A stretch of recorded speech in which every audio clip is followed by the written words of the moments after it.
Hello friends, કેમ છો? મજામાં? ફરીથી એકવાર VDVS યુટ્યુબ ચેનલ અને વિદ્યાર્થી પરિવારમાં આપનું ખૂબ ખૂબ સ્વાગત છે. તો આજે લેક્ચર નંબર 22 સાથે સમ બેઝિક કોન્સેપ્ટ ઓફ કેમિસ્ટ્રી, રસાયણ વિજ્ઞાનની પાયાની સંકલ્પનાઓ. વિદ્યાર્થી મિત્રો, તમને એક પ્રશ્ન થતો હશે કે ભાઈ રસાયણ વિજ્ઞાનની પાયાની સંકલ્પનાની અંદર ખરેખર શું ભણવાનું હોય? પાયાની સંકલ્પનાની અંદર કેટલા દિવસથી લેક્ચર ચાલુ જ છે, પણ પાયાની સંકલ્પનાઓ પૂરી જ નથી થતી. ખરેખર એવું છે કે ભાઈ રસાયણ વિજ્ઞાનની પાયાની સંકલ્પનાઓ છે એ તમે જેટલી વધારે સારી રીતે ભણશો એટલું જ તમારું કેમેસ્ટ્રી સ્ટ્રોંગ બનશે. ખાસ કરીને કોમ્પિટિટિવ એક્ઝામની જો આપણે વાત કરતા હોઈએ, જી છે, નીટ છે કે XYZ કોઈ પણ, તો એની અંદર તમારી પાસે પાયાની સંકલ્પનાઓ છે એ જેટલી મજબૂત હશે એટલો જ તમે ઝડપથી પ્રશ્ન સોલ્વ કરી શકશો. એટલે પાયાની સંકલ્પના છે, આમ તો એનો એન્ડ હોય જ નહીં, પણ આમ છતાં પણ આપણે જરૂરી છે ત્યાં સુધી આગળ જાશું. હું માનું છું ત્યાં સુધી પાયાની સંકલ્પનાઓની અંદર આપણને એટલી માહિતી તો મળવી જ જોઈએ કે જેથી કરીને આપણું 11-12 સાયન્સનું કેમેસ્ટ્રી આપણને સારી રીતે સમજાઈ શકે. ઓકે, તો પાયાની સંકલ્પના છે એ ખરેખર આમ હું માનું ત્યાં સુધી એનો એન્ડ ના હોય. એની અંદર ઘણી બધી માહિતીઓ સાથે સાથે આવું પણ બનશે તમારી સાથે કે આ ચેપ્ટરની અંદર ભૂતકાળમાં પૂછાયેલા કોમ્પિટિટિવ એક્ઝામના પ્રશ્નો તમે જોશો તો તમને એવું લાગશે કે ખરેખર આ ચેપ્ટરમાં એવું કંઈ આવતું જ નથી, પણ એવું નથી. કોમ્પિટિટિવ એક્ઝામનો જે પ્રશ્ન પૂછવામાં આવ્યો છે એ તમે આખું 12th પૂરું કરી જાઓ, 11 + 12 પછી એ જે એક્ઝામ લેવાય છે એમાં પૂછવામાં આવ્યો છે. તો ત્યારે પાયાની સંકલ્પના સિવાયના બાકીના ચેપ્ટરો પણ તમે ભણી ગયા છો તો એમાં એક કરતા વધારે ચેપ્ટરનો કોન્સેપ્ટ છે એનો ઉપયોગ થતો હશે. તો આ બધી વસ્તુ છે એને સમજવા માટે પણ બેઝિક ફંડામેન્ટલ તો હોવું જ જોઈએ. એટલે તો આ ચેપ્ટર છે એને બહુ સારી રીતે નિરાતે ભણવાનો પ્રયત્ન કરીએ છીએ આપણે, કે જેથી કરીને આપણો પાયો છે એ મજબૂત હોય તો દેખીતી વાત છે કે ઇમારત છે એ લાંબો સમય ટકી શકે છે. બરાબર? ઓકે, તો પાયાની સંકલ્પનામાં મને જ્યાં સુધી એવું લાગશે કે ના બરાબર છે કે તમારો બેઝ ક્લિયર થઈ ગયો છે ત્યાં સુધી આપણે પાયાની સંકલ્પનામાં આગળ વધશું. બરાબર છે? તો પાયાની સંકલ્પનાઓની અંદર જે પ્રશ્નો પૂછવામાં આવે છે એનો કોઈ એન્ડ નથી હોતો. આ ચેપ્ટર છે એની અંદર હું તમને સંકલ્પનાઓ શીખવી શકું છું, ફંડામેન્ટલ શીખવી શકું છું, રાસાયણિક સંયોગીકરણના નિયમોની વાત કરી શકું છું, મોલ સંકલ્પના શીખવાડી શકું છું, સાંદ્રતાઓ છે એના વિશે સમજાવી શકું છું. પણ એ બધામાંથી ક્યાંક ને ક્યાંક એવી રીતે ફેરવીને પ્રશ્ન પૂછવામાં આવે કે જ્યાં તમારા લોજિકની જરૂર પડે છે. એટલે મહત્વની વાત એ છે કે આપણે ભણી ગયા છીએ એ નોલેજ તો આપણી પાસે છે જ, પણ ઇમિડિયેટલી જ્યારે પ્રશ્ન આપણી સામે આવશે એ દરેક વખતે નવો હશે. તો એ નવા પ્રશ્નને સોલ્વ કરવા માટે તમે જે તે સમયે કેટલું વિચારી શકો છો એ મહત્વની વાત છે. ઓકે, એટલે જેમને જેમ વધુને વધુ તમે પ્રશ્નો સોલ્વ કરતા જશો તેમ વધુને વધુ કેમેસ્ટ્રી તમારું સ્ટ્રોંગ બનતું જશે. બરાબર છે? ઓકે, તો આજે આપણી પાસે એક નવો પ્રશ્ન છે. પાયાની સંકલ્પનાઓની અંદર જ નાની મોટી ગણતરીઓ, મોલને લઈને જે ગણતરીઓ આપણે કરતા હતા એમાંનો એક પ્રશ્ન આપણી સામે આવ્યો છે. ચાલો, પ્રશ્ન કઈ આવો છે, 0.25 મોલ ઓક્સિજન ધરાવતા સંયોજન છે Mg3PO4 ટ્વાઇસ માં Mg3PO4 કેટલા મોલ હશે? આવું પૂછવામાં આવ્યું. અથવા કેટલા મોલ ના પૂછે અને એના બદલે પૂછે કેટલા અણુઓ આવેલા છે. બરાબર? તો પણ ચાલે, તો એવો પણ પ્રશ્ન બનાવી શકાય. હવે જુઓ, તમારી સામે મેગ્નેશિયમ ફોસ્ફેટ નું એક અણુસૂત્ર આપેલું છે. મેગ્નેશિયમ ફોસ્ફેટ અણુસૂત્ર. તો આ મેગ્નેશિયમ ફોસ્ફેટના અણુસૂત્રમાં તમે જુઓ તો 1 મોલ મેગ્નેશિયમ ફોસ્ફેટનો વિચારવામાં આવે તો એની અંદર ઓક્સિજન ખરેખર કેટલા મોલ હોવું જોઈએ, ઓક્સિજન તત્વ. બરાબર. તો આપણે આવું લખી શકીએ છીએ. જુઓ 4 ગુણાકાર 2 એટલે કે 8 મોલ ઓક્સિજન આવેલ હોય તો 1 મોલ Mg3PO4 થાય. બરાબર છે. તો તમને કેટલું આપવામાં આવ્યું છે તો કે 0.25 મોલ ઓક્સિજન આવેલ હોય તો કેટલા મોલ મેગ્નેશિયમ ફોસ્ફેટ થાય તો કે 0.25 ગુણાકાર 1 અને એના છેદમાં 8. ચલો ગણતરી કરો. 0.25 અને એના છેદમાં 8. 0.25 એટલે ખરેખર 1 ના છેદમાં 4 એટલે 1 ના છેદમાં 32 જેવો જવાબ આવે. બરાબર. 0.25 એટલે 1 ના છેદમાં 4 એટલે આનો જવાબ થશે 1 ના છેદમાં 32 મોલ મેગ્નેશિયમ ફોસ્ફેટ હશે, Mg3PO4 ટ્વાઇસ. હવે જો તમને એવું પૂછવામાં આવ્યું હોય કે ભાઈ કેટલા અણુ હશે તો ગણી શકાય. Mg3PO4 ટ્વાઇસ બરાબર ના અણુઓ આપણે ગણવા હોય તો શું કરવું પડે તો અણુઓ બરાબર શું હોય તો કે મોલ ગુણાકાર એવોગેડ્રો નંબર. બરાબર છે. તો મોલ કેટલા છે 1 ના છેદમાં 32 ગુણાકાર 6.022 ગુણાકાર 10 ની 23 ઘાત. ચલો ગણતરી કરો.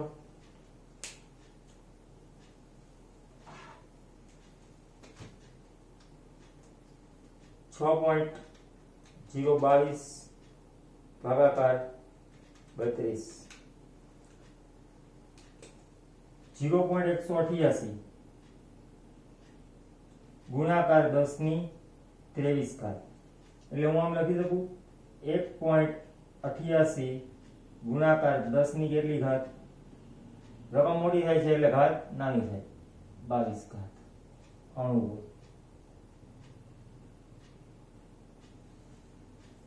આ થયો પ્રશ્નનો જવાબ. બહુ સરળ પ્રશ્ન છે, કાંઈ મુશ્કેલી ના હોઈ શકે. બરાબર છે. ચલો નોંધી લેવાનો. બીજો પ્રશ્ન બતાવું છું કે કેવા પ્રકારનો આપણને પૂછી શકાય. હું જે પ્રશ્નો અહીંયા મૂકું છું એ ખરેખર એક્ઝામની દ્રષ્ટિએ ખૂબ જ મહત્વના પ્રશ્નો હોય છે. એટલે એવું માની નહીં લેવાનું કે એ જ પ્રશ્ન તમને એક્ઝામમાં પૂછાશે. એના જેવો એક્ઝામમાં પ્રશ્ન આવી શકે પણ એ પ્રશ્ન રિપીટ તો ના જ થાય. બરાબર. હવે ફરીથી એક નવો પ્રશ્ન મૂકું છું તમારી સામે.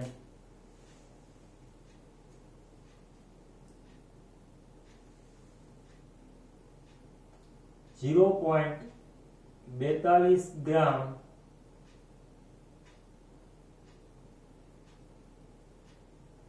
એઝાઇડ આયન માં એઝાઇડ આયન તમને ખબર નહીં હોય એટલે હું અહીં લખી નાખું છું N3-1. આને એઝાઇડ આયન કહેવાય. રહેલા ઇલેક્ટ્રોનની સંખ્યા ગણો. બરાબર છે. 0.42 ગ્રામ તમારી પાસે એઝાઇડ આયન છે. Ion okay. એઝાઇડ આયનમાં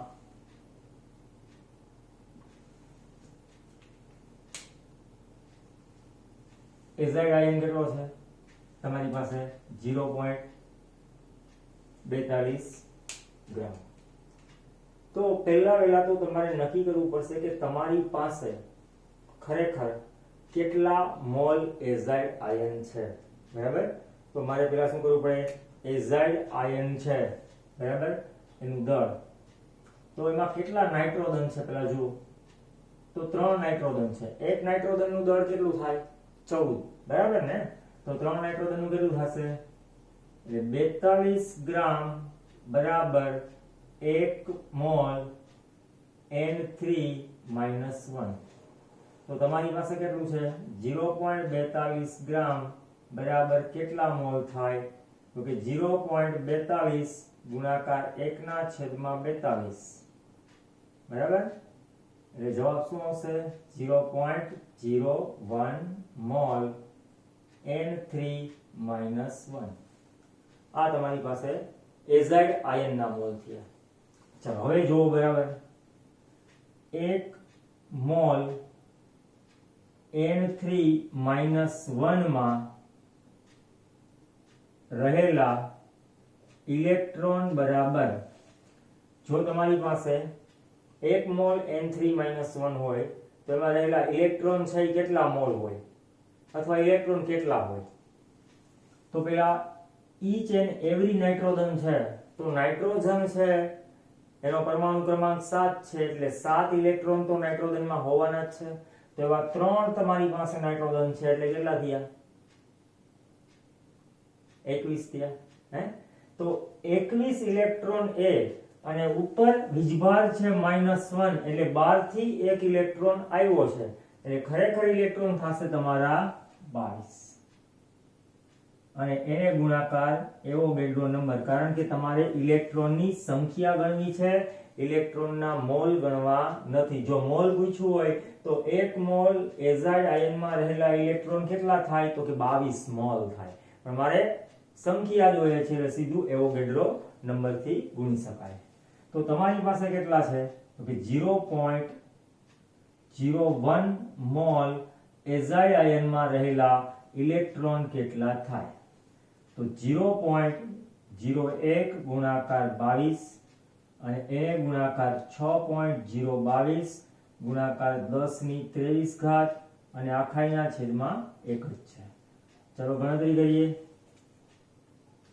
6.022 અને એને ગુણાકાર 22 અને એને ગુણાકાર 0.01 બરાબર 1.32.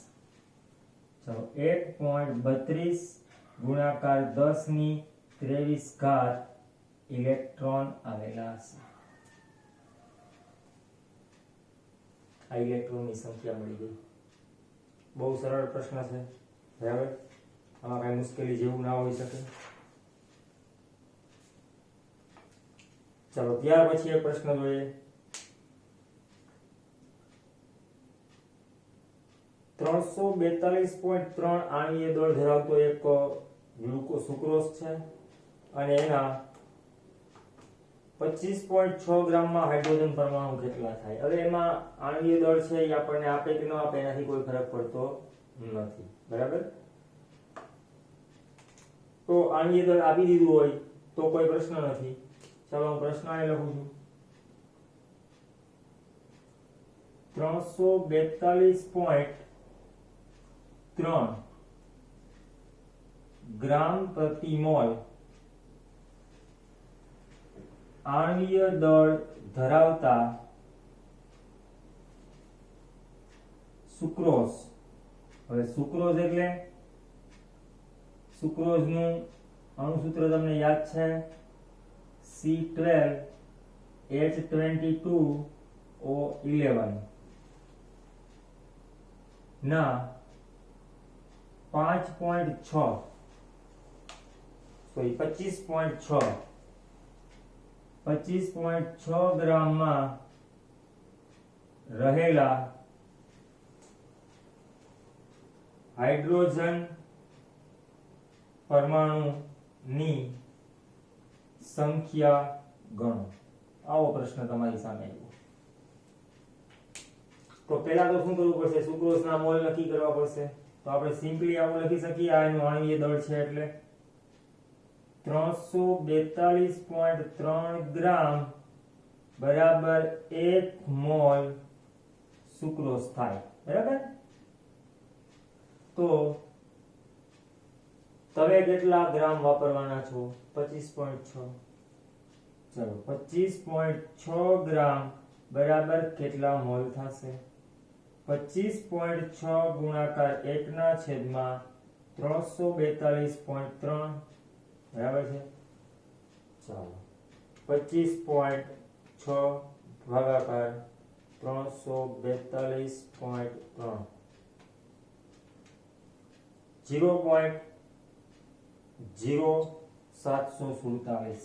0.0747 મોલ. આટલા મોલ તમારી પાસે સુક્રોઝ છે. હવે જુઓ, 1 મોલ C12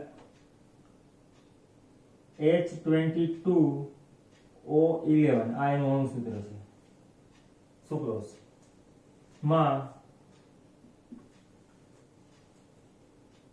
22 ગુણાકાર એવોગેડ્રો નંબર હાઇડ્રોજન પરમાણુ હોય. બરાબર છે.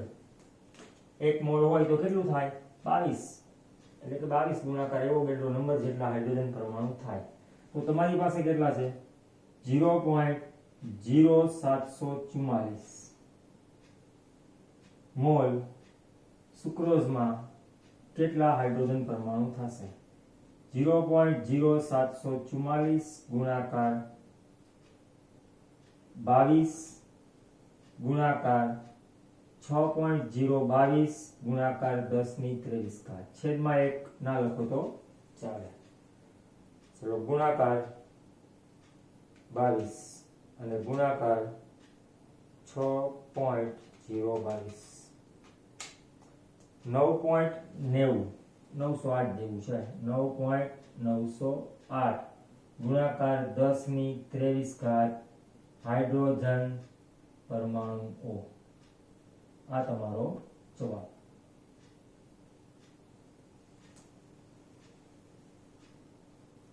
બહુ સરળ પ્રશ્ન છે, કાંઈ મુશ્કેલી જેવું નથી. ત્યાર પછી ફરીથી એક નવો પ્રશ્ન જોઈએ છીએ.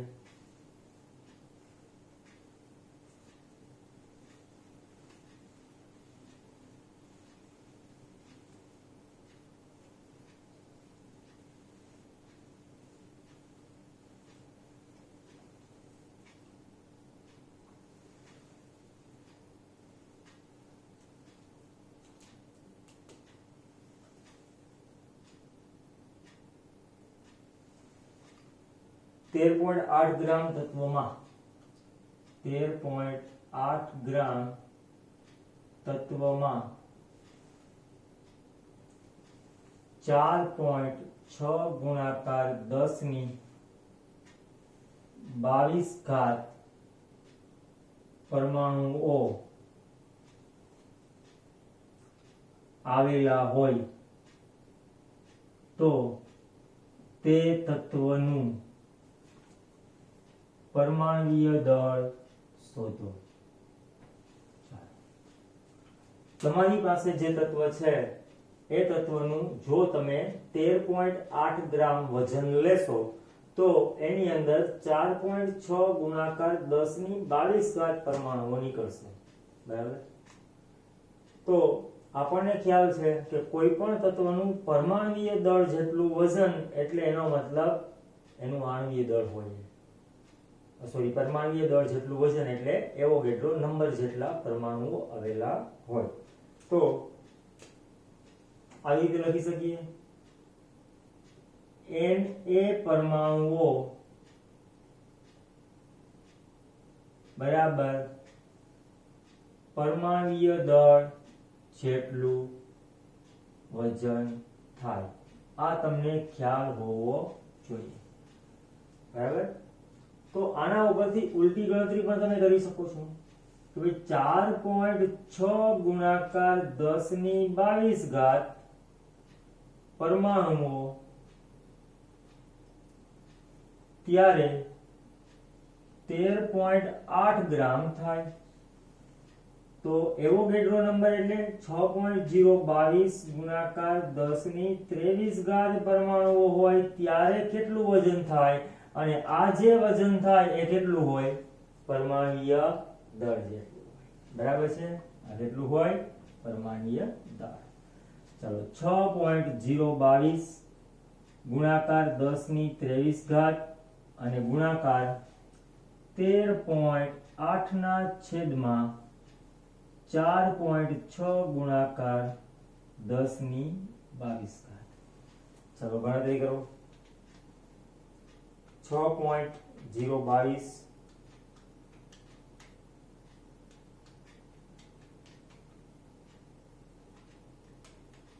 ગુણાકાર 13.8 અને ભાગાકાર 4.6 એટલે 18.066 આવે છે જવાબ. 18.066 અને ગુણાકાર આ 10⁻22 ઘાત ઉપર જશે એટલે -22 થઈ જશે, તો 10⁻23 10⁻23 અને -22 એટલે કેટલી ઘાત વધી? 10⁻1 ઘાત વધશે, બરાબર. 23 માંથી 22 નીકળી જશે, તો જવાબ શું લખાશે તમારો?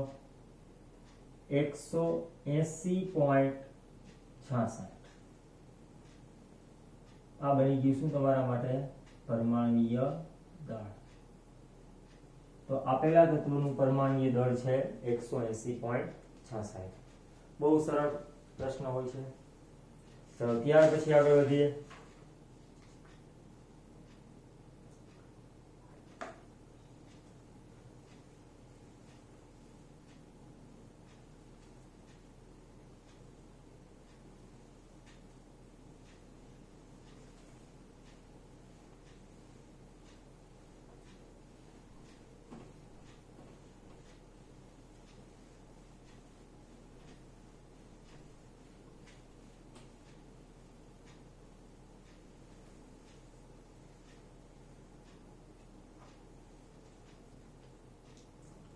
ચલો એના પછીનો પ્રશ્ન.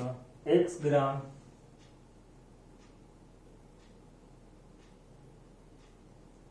CaCO3 ને ખુલ્લા વાતાવરણમાં ગરમ કરતા તેમાંથી અવશેષ 28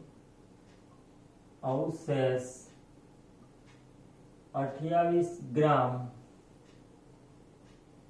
મળે છે, તો x નું મૂલ્ય ગ્રામમાં કેટલું થાય? તો x નું મૂલ્ય ગ્રામમાં શોધો. ઇન શોર્ટ તમને પ્રશ્ન એવો પૂછવામાં આવ્યો છે કે કેટલાક ગ્રામ કેલ્શિયમ કાર્બોનેટ લઈ અને ખુલ્લા વાતાવરણની અંદર એને ગરમ કરવામાં આવે તો એમાંથી 28 ગ્રામ જેટલો અવશેષ વધે છે, બાકીનો બધો લોસ થાય છે. તો ખરેખર કેટલા ગ્રામ કેલ્શિયમ કાર્બોનેટ છે એને ગરમ કરવામાં આવે ખુલ્લા વાતાવરણમાં તો 28 ગ્રામ અવશેષ મળે એવો પ્રશ્ન છે, બરાબર. તો એના માટે તમારી પાસે કેલ્શિયમ કાર્બોનેટ છે એની રાસાયણિક પ્રક્રિયા હોવી જોઈએ ખુલ્લા વાતાવરણમાં ગરમ કરતા.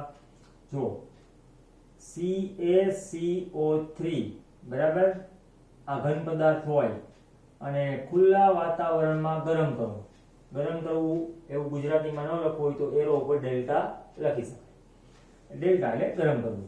તો ગરમ કરતા એમાંથી આપણને બે નિપજો મળે, CaO સોલિડ મળે અને પ્લસ CO2 ગેસ મળે. હવે જો ખુલ્લા વાતાવરણમાં ગરમ કરો છો એટલે પાત્ર ખુલ્લું છે, પાત્ર ખુલ્લું હોય તો આ કાર્બન ડાયોક્સાઇડ ગેસ છે એ બહાર નીકળી જાય કે ના નીકળી જાય? તો ખરેખર તમને મળે કોણ? CaO સોલિડ જે અવશેષ. આ તમારા માટે કોણ છે? અવશેષ. ઓકે, હવે આપણે શું કરશું? બંને છે એના પરમાણ્વીય દળ, આણ્વીય દળ, અણુ છે એટલે આણ્વીય દળ. ચાલો આનું આણ્વીય દળ કેટલું થશે? આણ્વીય દળ બરાબર કેલ્શિયમના કેટલા? તો કે 40, કાર્બનના 12 અને ઓક્સિજનના 48. 40 વત્તા 12 વત્તા 48 એટલે 100. આનું આણ્વીય દળ કેટલું થશે? બરાબર, કેલ્શિયમના 40 અને ઓક્સિજનના 16 એટલે 40 વત્તા 16 એટલે 56.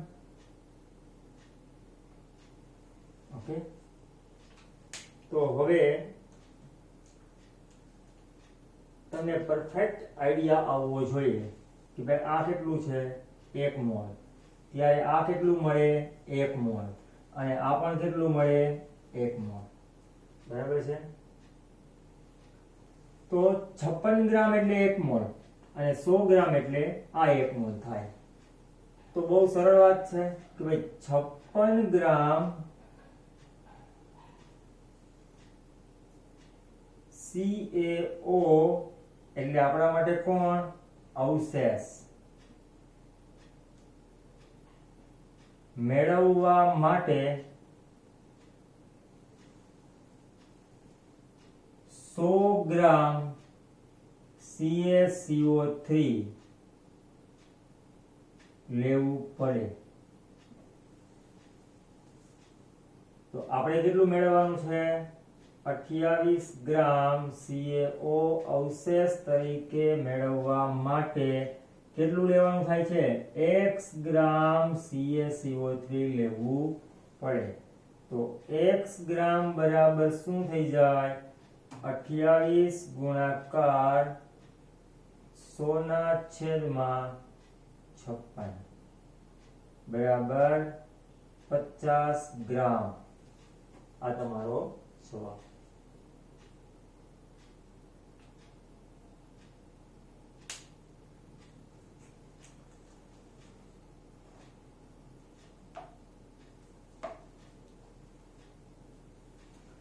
ચલો નેક્સ્ટ ક્વેશ્ચન જોઈએ, એના પછી આગળ વધીએ.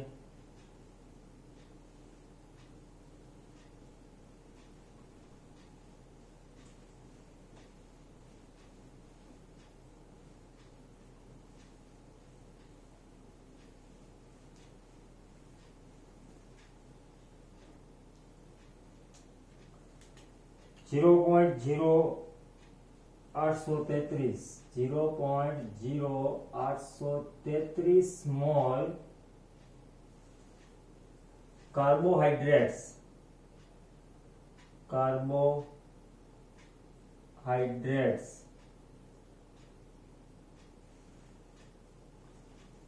માં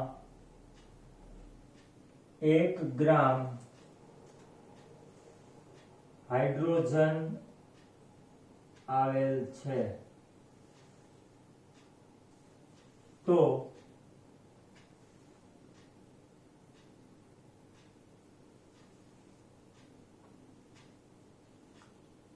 તથા તેનું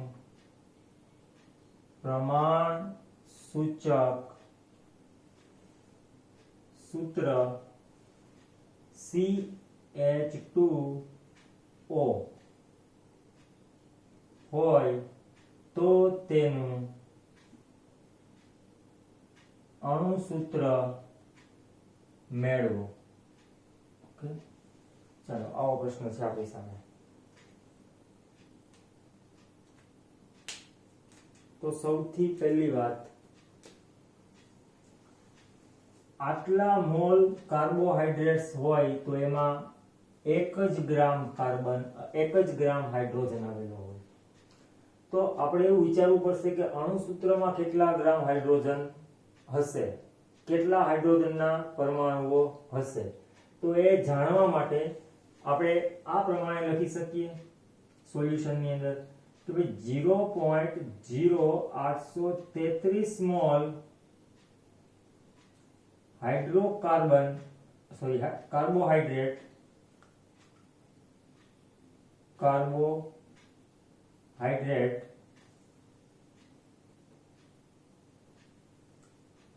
માં 1 ગ્રામ હાઇડ્રોજન હોય તો 1 મોલ કાર્બોહાઈડ્રેટમાં કેટલા ગ્રામ હાઇડ્રોજન હોય? 1 ગુણાકાર 1/0.0833.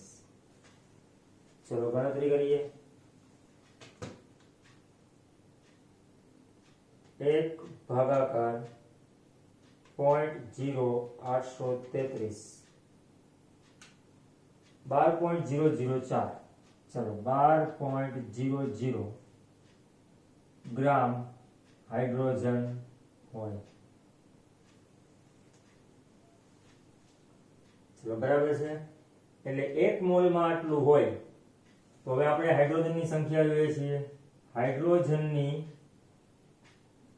સંખ્યા બરાબર કેમાં? અણુસૂત્રમાં. બરાબર છે. અણુસૂત્રમાં હાઇડ્રોજનની સંખ્યા બરાબર હાઇડ્રોજનનું દળ એના છેદમાં હાઇડ્રોજનનું પરમાણુય દળ. તો આપણી પાસે 12 છે, પરમાણુય દળ 1 છે, એટલે ખરેખર 12. તો અણુસૂત્રમાં કેટલા હાઇડ્રોજન આવેલા હશે? તો કે 12. તેથી અણુસૂત્રમાં 12 હાઇડ્રોજન હશે. ઓકે. હવે તમે જુઓ, પ્રમાણસૂચક સૂત્ર તમારી પાસે આ છે. તો પ્રમાણસૂચક સૂત્રમાં કેટલા હાઇડ્રોજન તમને દેખાય છે? 2 હાઇડ્રોજન. જ્યારે અણુસૂત્રમાં કેટલા હાઇડ્રોજન છે? 12. તો અહીં આપણે લખી શકીએ, પરંતુ પ્રમાણસૂચક સૂત્રમાં 2 હાઇડ્રોજન છે. તેથી ગુણક સંખ્યા n બરાબર 12/2 બરાબર કેટલા થયા? 6. માટે અણુસૂત્ર એટલે શું લખી શકાય? ગુણક સંખ્યા n ગુણાકાર પ્રમાણસૂચક સૂત્ર. પ્રમાણસૂચક સૂત્ર 6 ગુણાકાર CH2O એટલે C6H12O6. આ તમારો જવાબ બનશે. ચલો સમજાય છે? બહુ સરળ છે, એમાં કાંઈ મુશ્કેલી જેવું છે જ નહીં. મારી દ્રષ્ટિએ લગભગ સરળ જ છે. કેમેસ્ટ્રી આખું સરળ જ છે. કાંઈ મૂંઝાવાની જરૂર નથી. બરાબર. ધીમે ધીમે ધીમે ધીમે કરતા આગળ વધતા જશું એટલે બધું કેમેસ્ટ્રી આવડી જશે. કાંઈ ટેન્શન લેવાની જરૂર નથી. બધું સહેલું જ હોય છે. બસ માત્ર ખાલી બોર્ડ ઉપર ધ્યાન રાખવું પડે, પૂરેપૂરો લેક્ચર નિરાંતે સાંભળવો પડે. લેક્ચરમાં જે કાંઈ સૂચના આપવામાં આવે એ બધી સૂચનાઓ છે એનું કડકપણે પાલન થવું જોઈએ. રેગ્યુલર હોમવર્ક કરતું રહેવું જોઈએ, રેગ્યુલર અસાઇનમેન્ટ સોલ્વ કરતું રહેવું જોઈએ. બસ, એટલે બાકીનું બધું સરળ જ છે. ચલો 1-2 પ્રશ્નો છે એ તમને હું હોમવર્કમાં આપી દઉં છું. બરાબર. ચલો નોંધી લેજો હોમવર્કના પ્રશ્નો.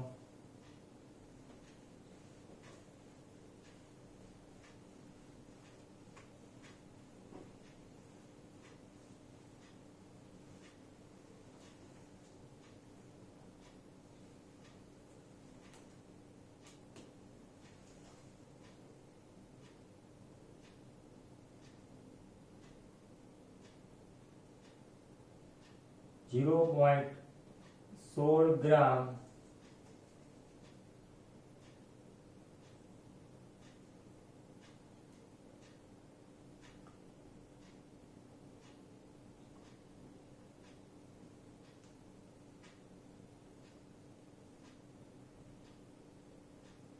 peroxide ion O2-2 માં રહેલા ઇલેક્ટ્રોનની સંખ્યા ગણો. એક આ પ્રશ્ન.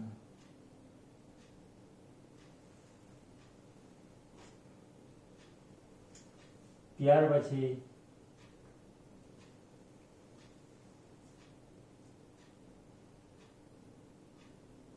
2 ગ્રામ PO4-3 ફોસ્ફેટ આયનમાં રહેલા ઇલેક્ટ્રોનની સંખ્યા ગણો.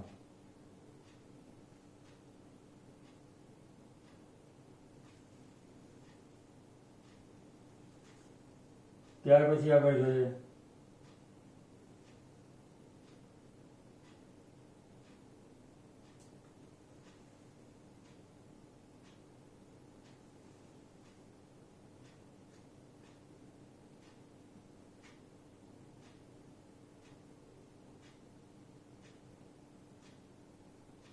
.011 ગુણાકાર 10⁻20 ઇલેક્ટ્રોન ધરાવતા